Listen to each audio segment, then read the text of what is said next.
Ask everyone to please find seats. We are going to begin. I want to welcome you to the funeral service for Mr. Deborah Bayer.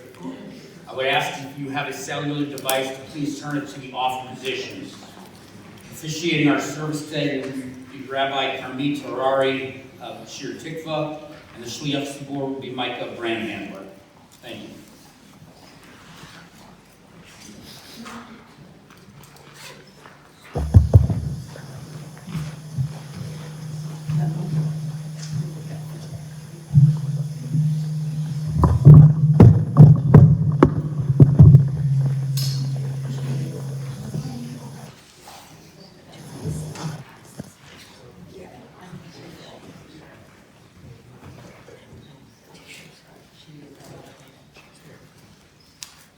To this sacred place we come, drawn by the eternal ties that bind our soul to yours. Death has separated us. You are no longer at our side to share the beauty of the passing moment. We cannot look to you to lighten our burdens, to lend your strength, your counsel, your faith. And yet, what you mean to us neither withers nor fades. For a time we touched hands and hearts. Still your voice abides within us. Still your tender glance remains a joy to us. For you are part of us forever. Something of you has become a deathless song upon our lips. And so, beyond the ache that tells us how much we miss you, a deeper thought compels. We were together. We hold you still in our minds and give thanks for life and love. The happiness that was, the memories that do not fade, are a gift that can never be lost. You continue to bless our days and years. We will always give thanks to you.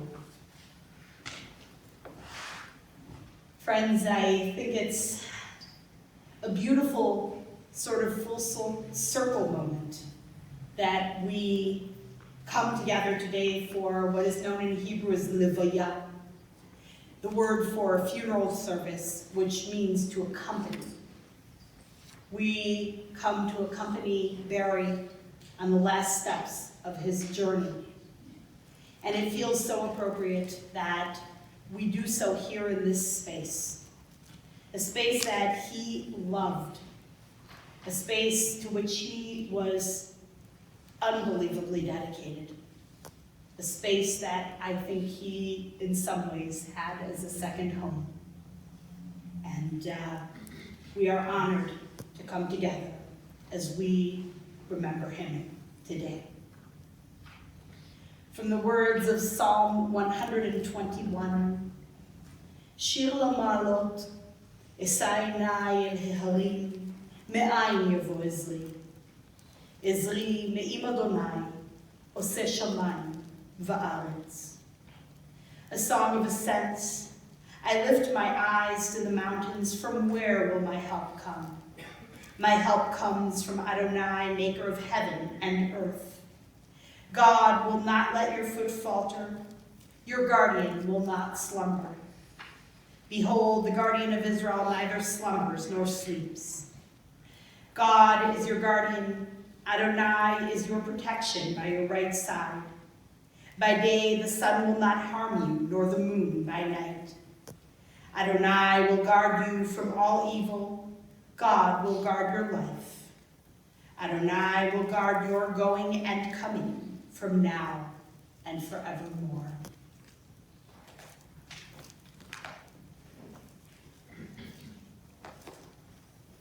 Rabbi Alvin Fine reflected on the journey of life, writing, "Birth is a beginning, and death a destination.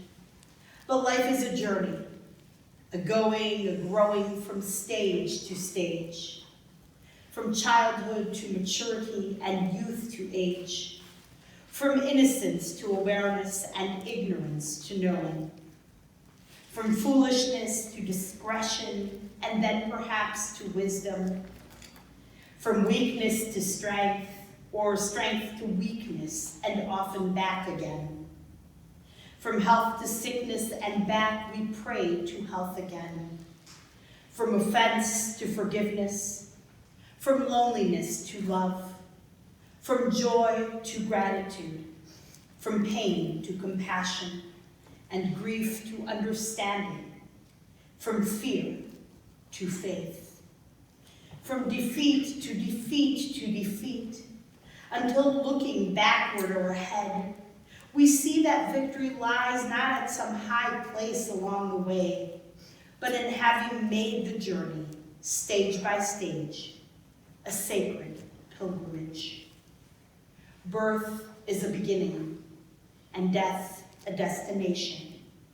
But life is a journey, a sacred pilgrimage, made stage by stage, from birth to death to life everlasting. From the wisdom of Ecclesiastes, Kohelet, who wrote, "A season is set for everything, a time for every experience under heaven, a time to be born and a time to die, a time for planting and a time for uprooting the planted, a time for slaying and a time for healing, a time for tearing down and a time for building up, a time for weeping and a time for laughing, a time for wailing and a time for dancing, a time for throwing stones and a time for gathering stones, a time for embracing and a time for shunning embraces, a time for seeking and a time for losing, a time for keeping and a time for discarding, a time for ripping and a time for sewing, a time for silence and a time for speaking, a time for loving and a time for hating, a time for war and a time for peace. We pray that the presence of friends and loved ones brings you peace and comfort as you remember your beloved Barry, whose life touched so many of us and whose legacy remains with us here. We're honored to have Barry's nephew, Micah Brandhandler, with us to share the beautiful words of Psalm 23, Adonai Ro'ilo Chesam. Invite Micah to share those words with us as we meditate on the ideas in the psalm that God is with us, even in the darkest of times.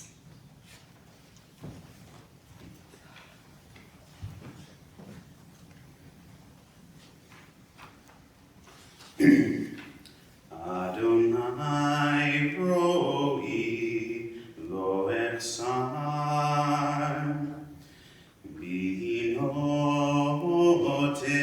sheyar hitzeni amei menuchot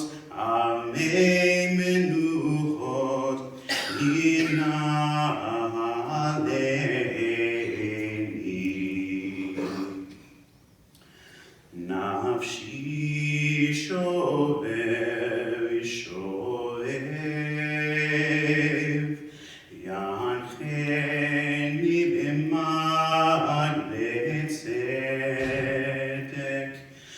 yancheni b'mad letzedek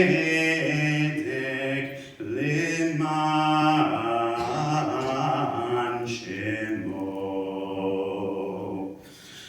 Gam ki elech begetz al mavet lo irara ki ata imadi shi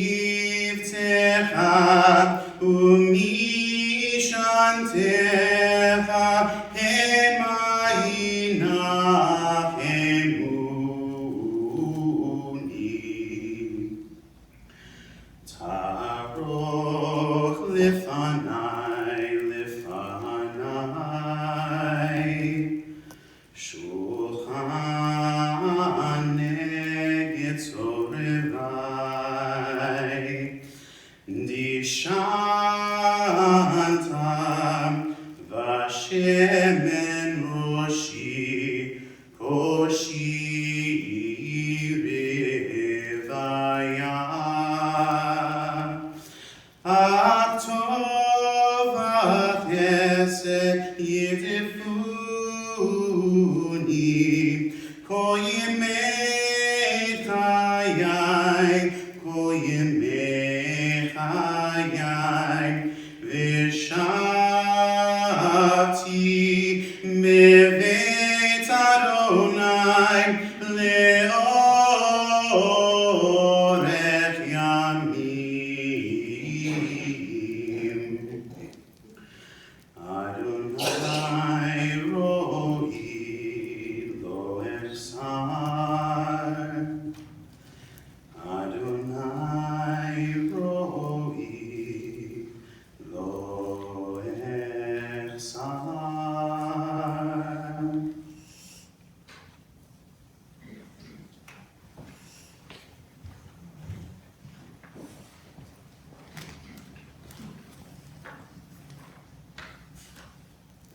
I invite us to join together in the English of this psalm on the inside cover of our service folders. The Lord is my shepherd, I shall not want. He maketh me to lie down in green pastures. He leadeth me beside the still waters. He restoreth my soul. He leadeth me in the paths of righteousness for his name's sake. Yea, though I walk through the valley of the shadow of death, I will fear no evil, for thou art with me. Thy rod and thy staff, they comfort me. Thou preparest a table before me in the presence of my enemies. Thou anointest my head with oil, my cup runneth over. Surely goodness and mercy shall follow me all the days of my life, and I will dwell in the house of the Lord. It is always a privilege to be able to hear from those who knew and loved someone best. To that end, we are privileged today to hear from Barry's family with some words, sharing memories, and sharing of their love.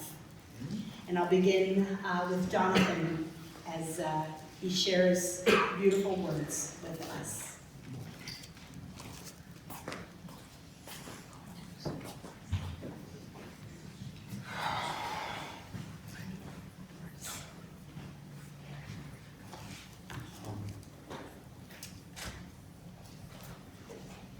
I want to start by saying that thank you for singing, Micah. Very loved to hear you sing.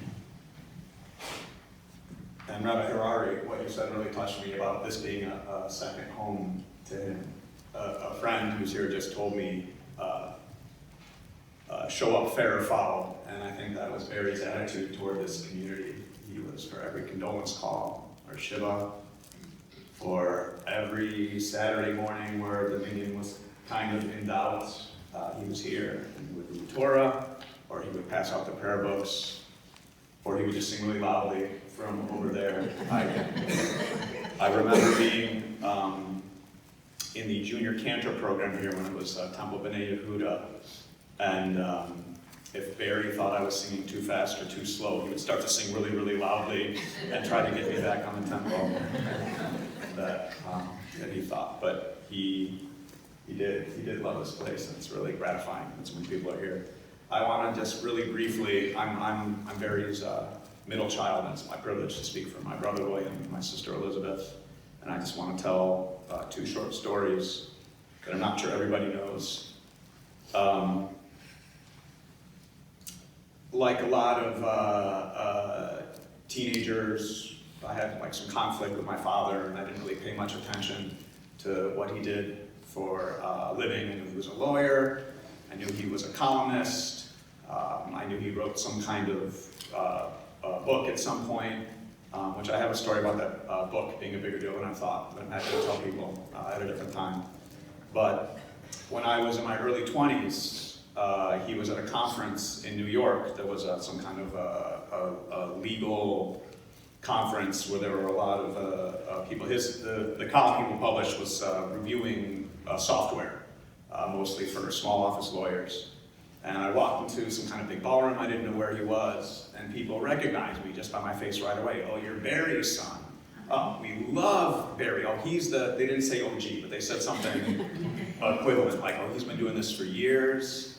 And there was literally a crowd around me. I didn't think anybody read my father's columns. that they did, and it was an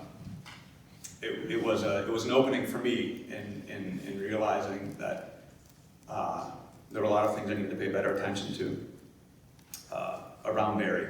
There was one PR person in particular who told me a story that I think a lot of you will recognize Barry in. He said that, oh, my team didn't want to send the software to him to review because he's really tough. He's very critical about stuff, but if he gives you your product a good review, then you know it's really good. And Barry could be really, really critical. And I didn't always understand where it came from, but I learned that I was maybe about 20, 23, 24 at that time, and I knew, but I didn't really understand later that at that point in his life, Barry was already married with a child. His parents had died far, far too young, and I know that his sister Naomi is going to talk more about that in a minute. And he was helping raise not only a son, but also his two youngest siblings. And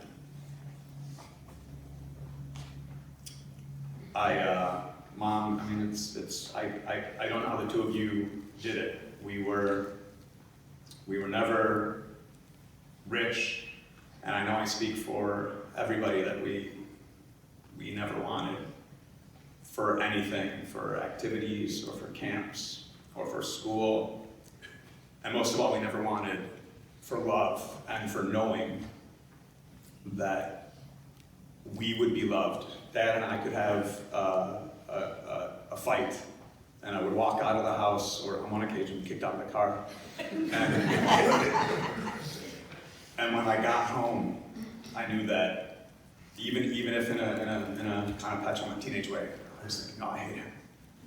When I got home, I knew that it was just a fierce and proud love that made him treat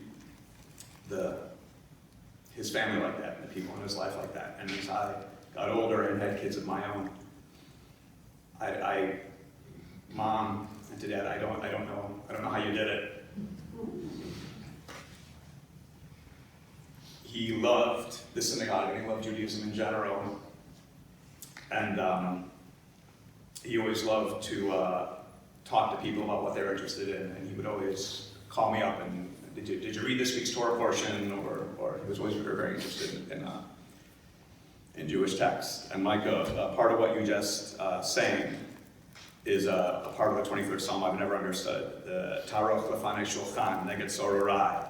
You set a table before me against my enemies. And I always, thought, what would that be like literally? Why would you set a table in the middle of being attacked by enemies?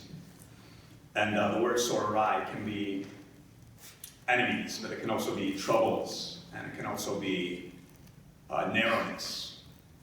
And I know that my father, Barry, and your life, Mom, it was narrowed by having so much responsibility at such a certain age.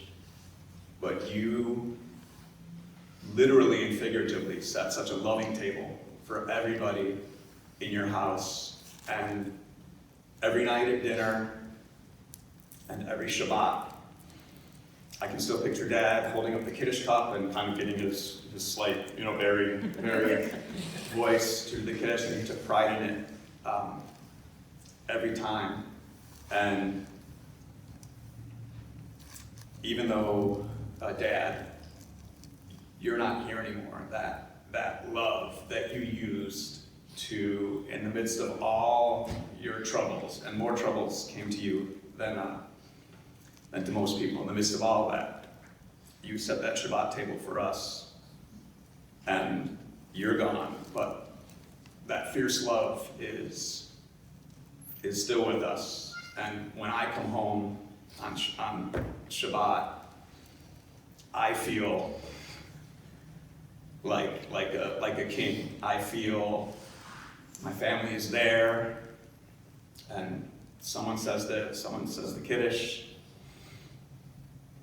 and I want to thank you for so many things, and I don't have time to say them all right here, but I want to thank you for setting the table for us, and we're going to continue doing it for your grandchildren and for the next generations.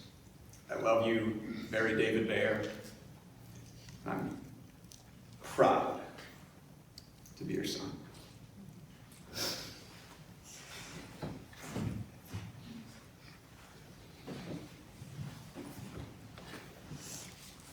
I'll invite Naomi to share some words and memories with us.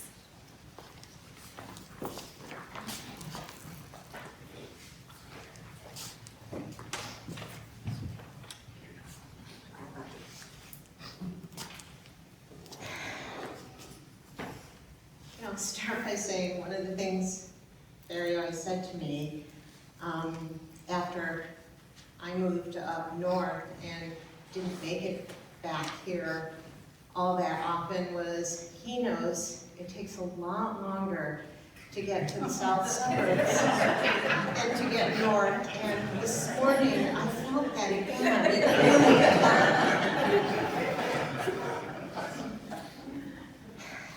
did. Singing through musicals on road trips, arguments and debates about everything, playing a choir, a family tradition passed down now to my kids, getting yelled at in the loudest voice I ever heard after he saw the little scratch I told him was on the car after a high school youth group event, which actually spanned from the end of the car all the way to the front because I rubbed it back and forth around a tree trying to get out of it.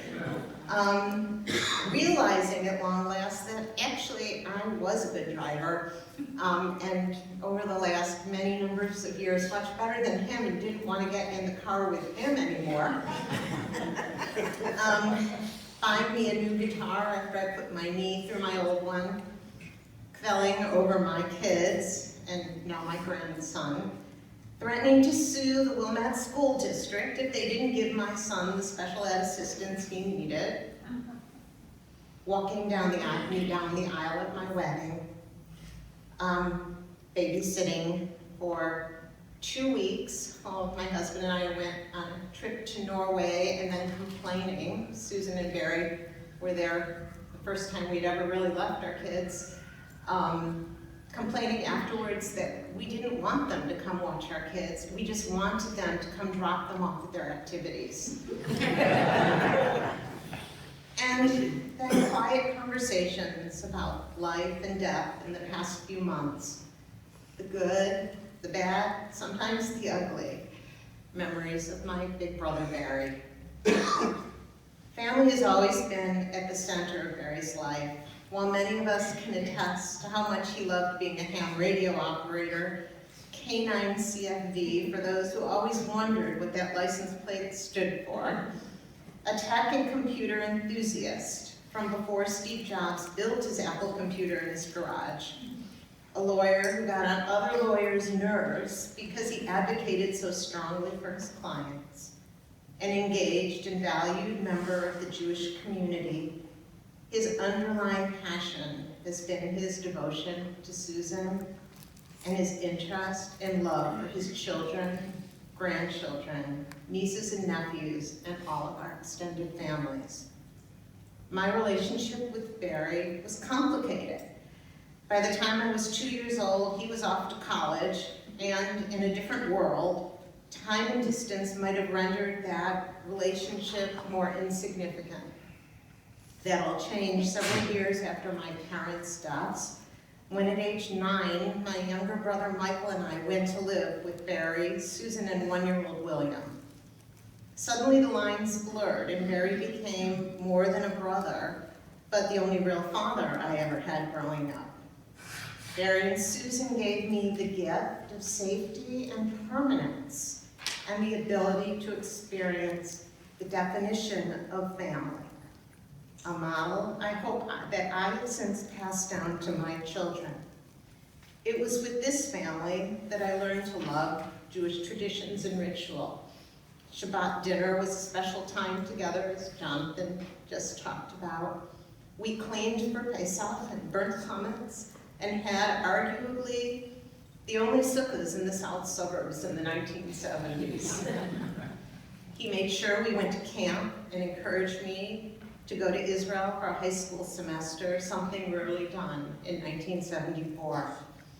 Barry introduced me to folk music, Jacques Brel, Scott Joplin, and loved the fact that I chose to begin my musical studies on the clarinet that he had played. He came to all of my recitals and performances, read my papers as I got deeper into school, and it's probably not much of a coincidence that I chose to go to the University of Chicago, not U-Chicago as they call it today, because of Barry's and Susan's influence. It wasn't all a bed of roses though, as I was also Barry's practice daughter. You're welcome, Elisabeth. And we had to work through the "you're not my father and you can't tell me what to do" phases of being a teenager in a non-traditional family. Ultimately though, that non-traditional family came to include so many of my friends, Stuart's extended family, all as one mishpacha. And as I host simple gatherings, holidays, and parties today, I recognize the everyone is welcome value that I learned from Barry and Susan. I would say the one place Barry wasn't always quite as welcoming was that he never seemed to embrace people I dated because he thought they weren't good enough for me. But he finally did come around to Stuart in the end, thankfully, and was there as we began our life and family together. He loved my kids, always took interest in what they were doing, and was an integral part of their lives as well.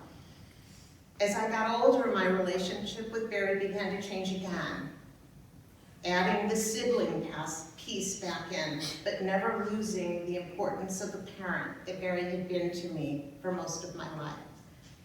Fast forward to 2024, and the anticipation of Barry and Susan moving to Wilmette, where we could see them more often, share Shabbat and holiday dinners more easily, and even help out as needed.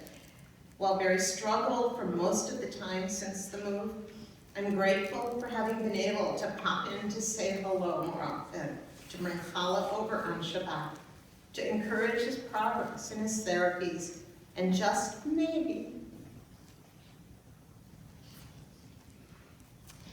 to let him know how important he was to me and to give a little bit back to him. So today, I stand here as a mourner, remembering Barry as his little sister, but also as one of his children. I will remember the many lessons I learned from him, but most importantly, the value of family in all of its many forms. I love you, Barry.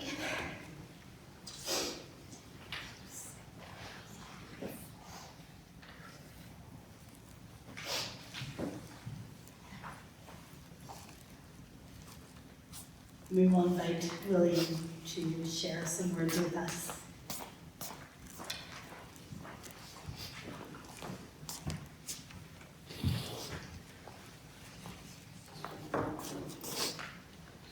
Although I can't follow up on all the words John and Naomi had to say, my wife wanted to send a message today. So I wanted to read some of the words that she had to say, and for all of you. What do you say on a day like this? What can you say? it's hard to grasp that Barry is no longer with us. Barry, the husband, the father, the brother and grandfather, most of all, Barry, the deacon of his family. I would like to focus on him as a grandfather, or as my kids called him, Saba. Saba Barry, or even Saba Sababa. He got the title Saba Sababa a few years back when we saw a shirt that said it on the shirt while we were walking through the common market, and we thought it couldn't have fit a better Saba. He wore it with pride and even experienced funny moments wearing it. So who is Saba Barry to me and Mike and the kids? While dating William, I met him during my first visit. I met a Renaissance man, knowledgeable in so many things: politics, law, history, Judaism, and technology.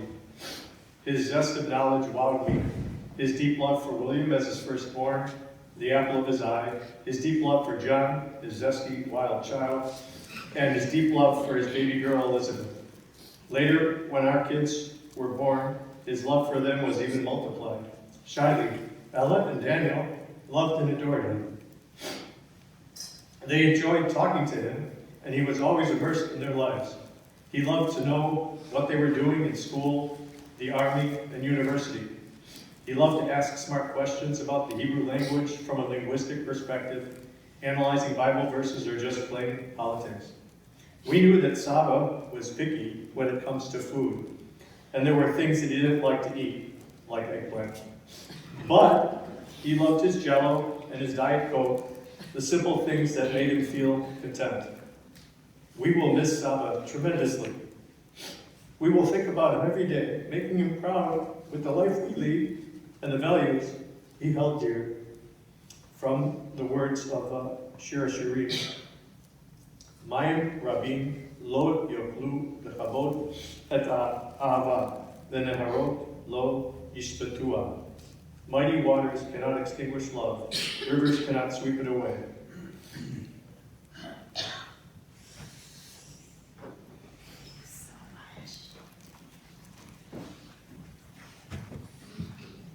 We invite Howard to share some words with us.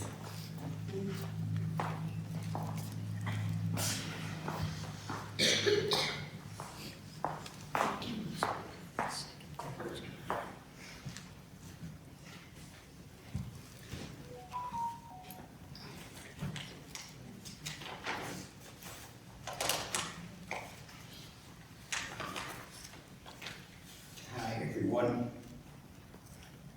Please indulge me for a few minutes and let me tell you about the real Barry Bayer. Only as a younger brother can.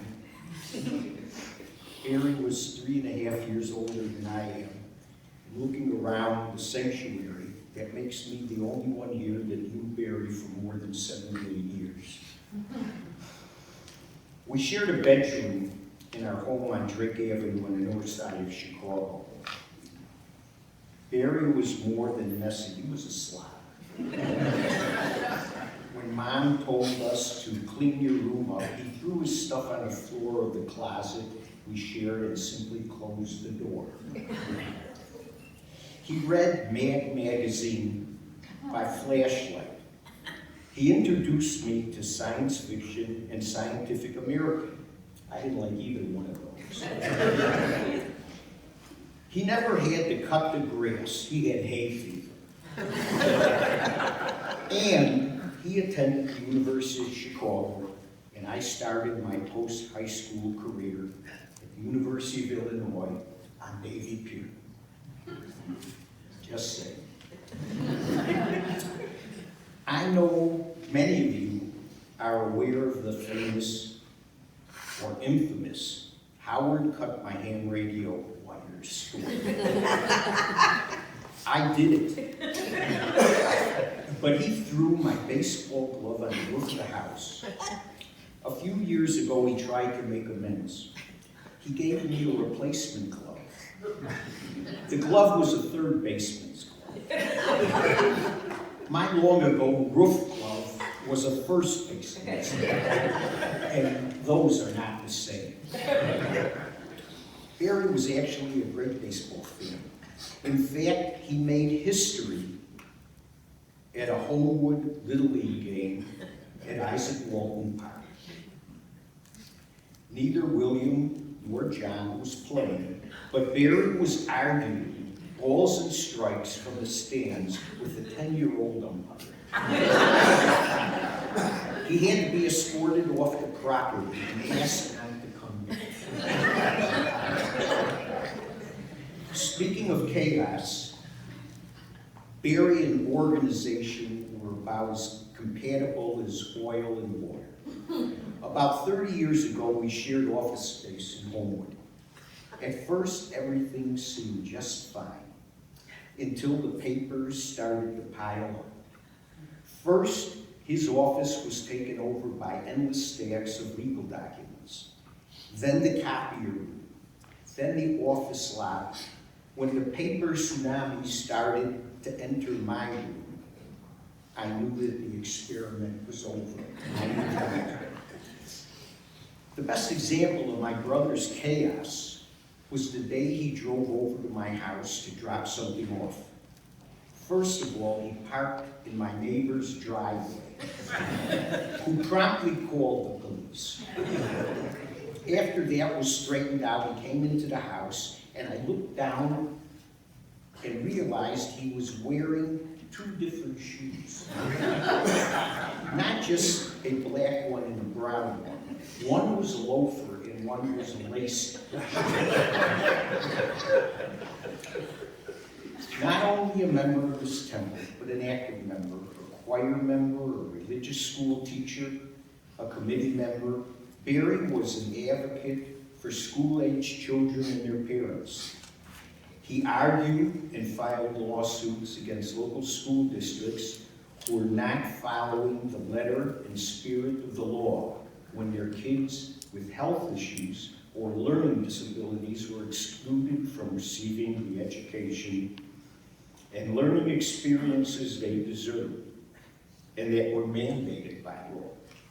When something needed to be done, you could always count on him. He wrote a book about how to use VisiCalc.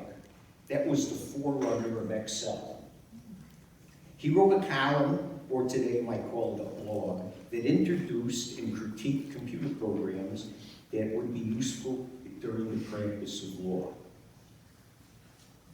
He and Susan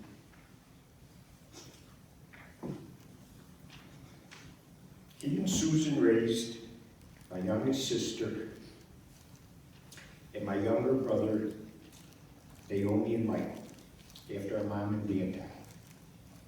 And another non-nuclear family member bailed out.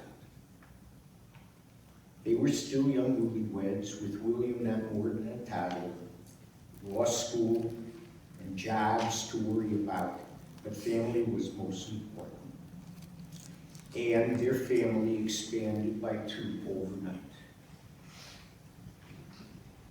That was Barry, a disorganized genius, passionate, opinionated, too smart for his own good, but in his own chaotic way, a great husband, great father and grandfather, brother and friend. He will surely be missed. I know I already do. Thank you.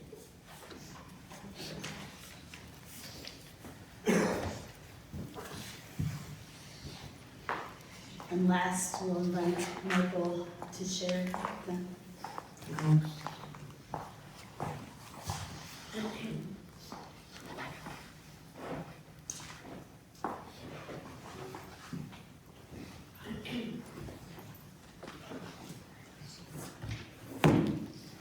Thank you all for those incredible and rich and beautiful and funny memories.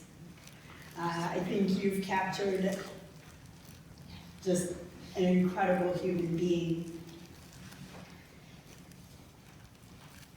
Dedication.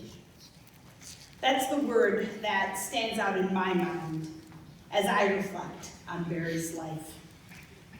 I was privileged to have known him for a little more than a decade. And in that time, I got to know a man who was not only intelligent, but also made it his business to gain knowledge on a whole lot of different subjects. I got to know a man of great passion who, as his family put it, loved to debate. I got to know a man who would never allow me to become complacent. He always kept me on my toes. I got to know a long-time devoted synagogue leader and a knowledgeable Jew. But as I sat with Susan and Naomi, William, Jonathan, and Elisabeth in preparation for this service, Barry's dedication truly shone forth. Barry Bayer was a dedicated man. Dedicated, as we heard, first and foremost to his family. Dedicated to his community. Dedicated to the Jewish tradition and the congregations to which he belonged and where he served as a leader. Dedicated to the law which he practiced. And dedicated, as we again heard, to advocacy for the rights of all people, especially children. Barry, from what I'm told, grew up in what was a tight-knit extended family in spirit, something that he would later continue with his siblings and model for his children. Following his father William's death, Barry became the family patriarch. A newlywed and a young father himself with Susan, as we heard, Barry made the decision to put everything on the back burner and to invite Naomi and Michael to move into their home, making them a part of their nuclear family. Though his parents' deaths changed the trajectory of Barry's life, causing a reevaluation of his goals, I'm told he really liked being a family man, and that he put his greatness into the family, as William said, making family a priority throughout his life. Susan tells me that when they moved from Park Forest to Homewood, Kathy and Marty of blessed memory, Howard and Elaine of blessed memory were already there. And so their kids could grow up right alongside their cousins. Elisabeth recalls how her father would call every Friday to wish her Shabbat Shalom. Barry made it a point to reach out to family and friends over the years and to make sure that they stayed in touch. And I know that he will be especially missed around that Seder table come Pesach. I'm told he was especially joyous in that role. Barry, as we heard, was dedicated to Judaism. One could even say that the synagogue was indeed a second home for him. A proud Reformed Jew, Barry grew up at Temple Beth Israel and even celebrated his bar mitzvah alongside Rabbi Lorge's daughter. He spent summers at Camp Interlaken, and in 1959 he traveled to Israel by boat, taking part in an Ulpan, Hebrew intensive course, while on his way to the Holy Land. After finding true love while still an undergraduate student at the University of Chicago, Barry and Susan married and established a home steeped in Jewish values and tradition. While living in Park Forest, they joined Congregation Beth Sholem, where I'm told Rabbi Menard Klein took an active interest in their kids. And when Susan took the job as principal at Temple B'nai Yehuda, they became members of the synagogue and established themselves as active and devoted members of the community. While Susan not only served as principal, but would eventually go on to serve as temple president, Barry sat on the temple's board of directors for many years. He was an active part of our ritual committee, and since my arrival in Homewood in 2013, he had played a pivotal role in keeping our Reform Shabbat morning minyan going for more than half a decade. He would take on handing out aliyahs and Torah readings, and he would help lead the service. Jonathan tells me that Barry always made it a point to show up for Shiva minions and services. And Elisabeth added that being there for the community and making minions was a lesson that he instilled in all of his children. It's one that Susan and Barry lived out to the very last days that they were here in Homewood physically and beyond on Zoom. They would show up every time that we had Reformed Shabbat morning services sitting right here in the front row. And of course, they would be responsible for reading the Haftarah. And I can't imagine hearing anybody but Barry doing those blessings, chanting them so beautifully before and after the reading. When their kids and grandkids were in town for a visit, Shabbat morning services were a whole family affair for the Bayers. And our community had the privilege of sharing in Susan and Barry's great joy as Shailee, Ella, and Daniel were each called to the Torah here in an American bar and bat mitzvah ceremony. And our congregation got to celebrate with you then. And we also got to hear from afar about the wonderful celebrations that Danya and Jesse had as well.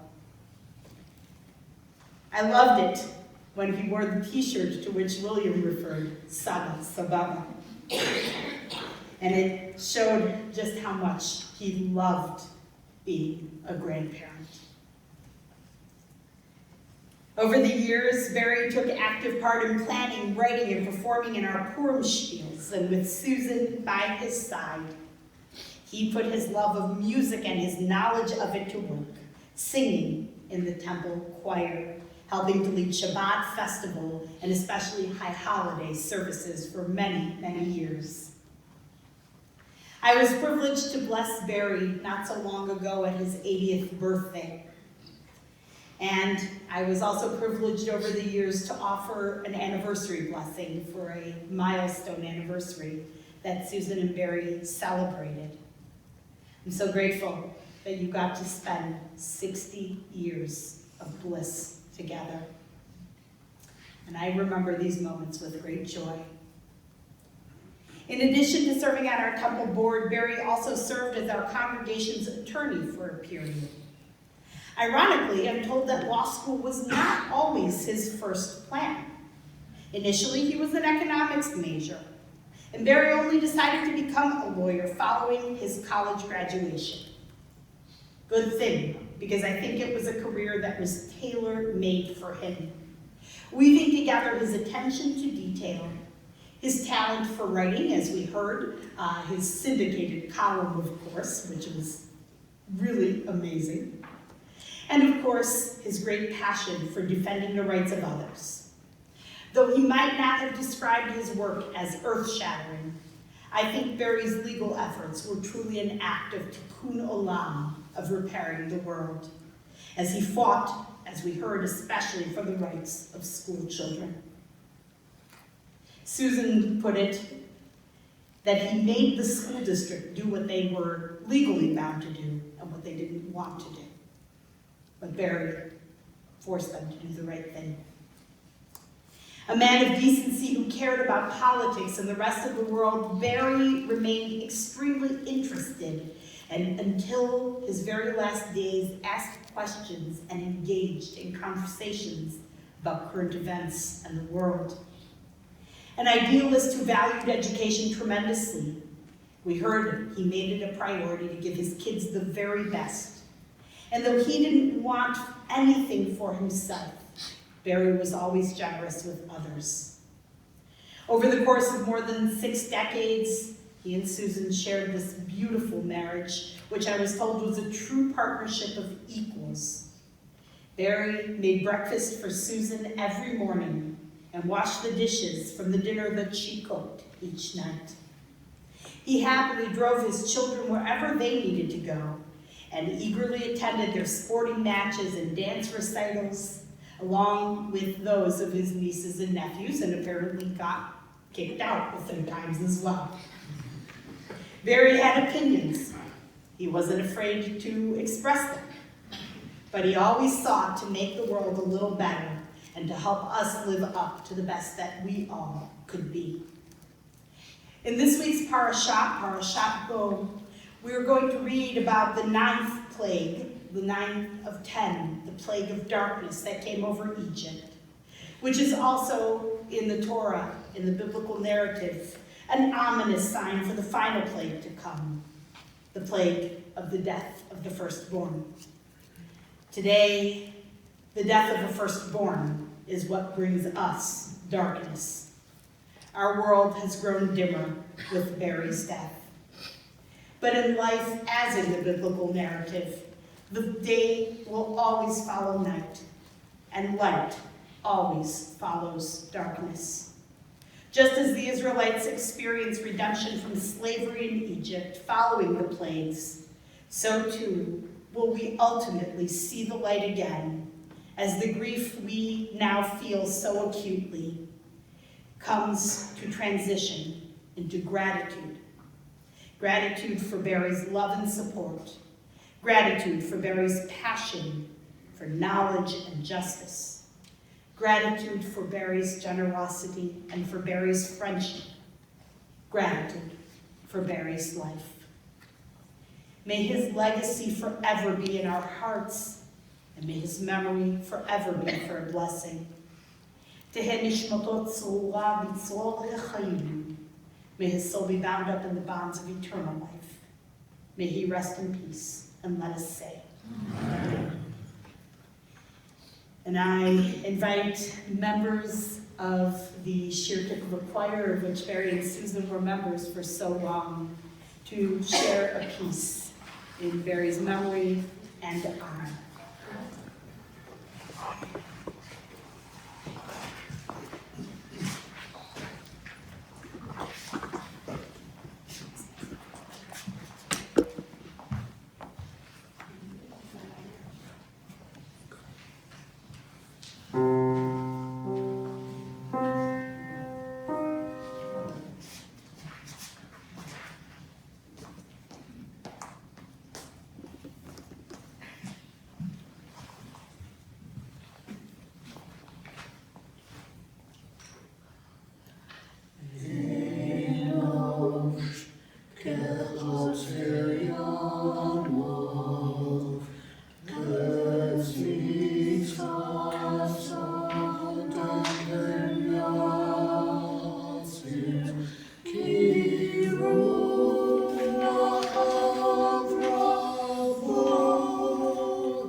Since last spring, unfortunately and tragically, Barry took a fall and his body began to deteriorate. Rabbi Naomi Levy shares a prayer for when a loved one dies after a long and painful illness. Although Barry did not suffer one long and painful illness, I think these words help us to put into our hearts that which we feel having had to watch him struggle so. I miss you. I am lonely without you. I am devastated that you were taken from me. I am angry that you had to suffer so. It was so hard to see you in your torment and pain, but that's not how I will remember you. I will always remember you full of life and warmth and kindness. I will remember the laughter and love. I will remember the precious time we shared. I will remember your vitality and your grace.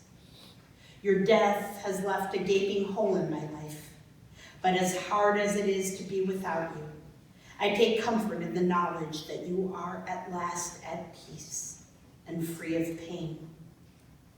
Rest in peace. God bless you. Amen. And we'll invite Micah to share the beautiful words from poet Chana Senish. There are stars up above, whose light lasts longer than the star itself, even when the star is gone.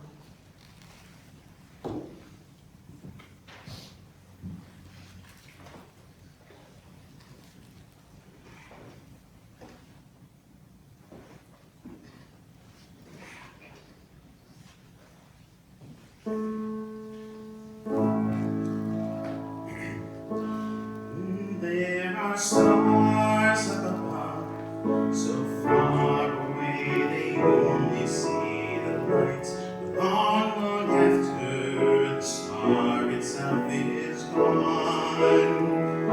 And so it is with people that we love. Their memories keep shining ever brightly, though their time with us is gone. But the stars that light up the darkest nights, these are the lights that guide us as we live our days. These are the ways we remember. We remember as we live our days. These are the ways we remember. We remember. Yesh kochavim, Magia Arza, Barak Asher, Himatzvam, Atulevan. Yesh Anashim, Shezizi, Meir, Asher, Himatzvam, Yedam, Od Betobeinu.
At this time, as you are able, inviting you to please rise as we offer a prayer of Elisabeth, asking God's compassion upon Barry's soul.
וינוח בשלום על משכבו, ונאמר Amen. Exalted, compassionate God, grant infinite rest in your sheltering presence among the holy and pure to the soul of Barry D. Bayer, who has gone to his eternal home. Merciful One, we ask that he find perfect peace in your eternal embrace. May his soul be bound up in the bond of life. May he rest in peace. And let us sing. Amen. Welcome to be sung.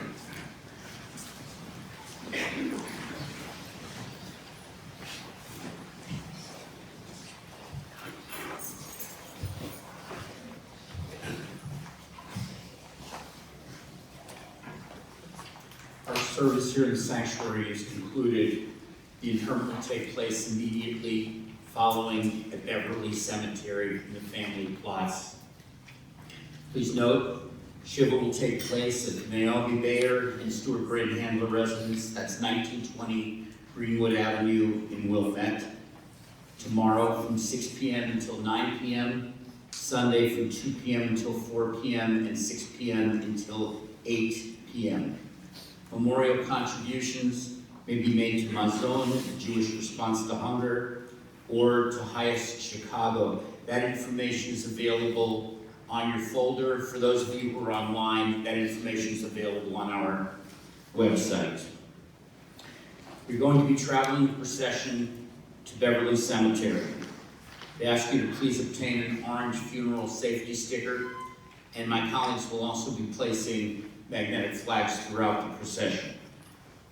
Please turn on your headlights and hazard lights. Stay as close as possible to the vehicle in front of you in the safest way. This is especially important as we go through intersections. We don't want any vehicles to come between the vehicles in our procession. There'll be a car at the rear of the procession that will follow. And I would ask that you please consider not utilizing your cell phone in any way until we get to the cemetery. In just a moment, I'm going to invite up the pallbearers. I'm going to read their names at this time. Sam Platt, Danya Bayer, Jesse Bayer, Michael Brandhandler, Stuart Brandhandler, Sandra Plord, Kyle Plord, Carol Pfefferman, Jonah Brandhandler, and Robert Bayer. I would ask everyone at this time to please rise as Barry is escorted from the chapel, and the family will be escorted to the family room. Bearers just line up right behind me. Bearers, if you could just form a line behind me, we'll walk up.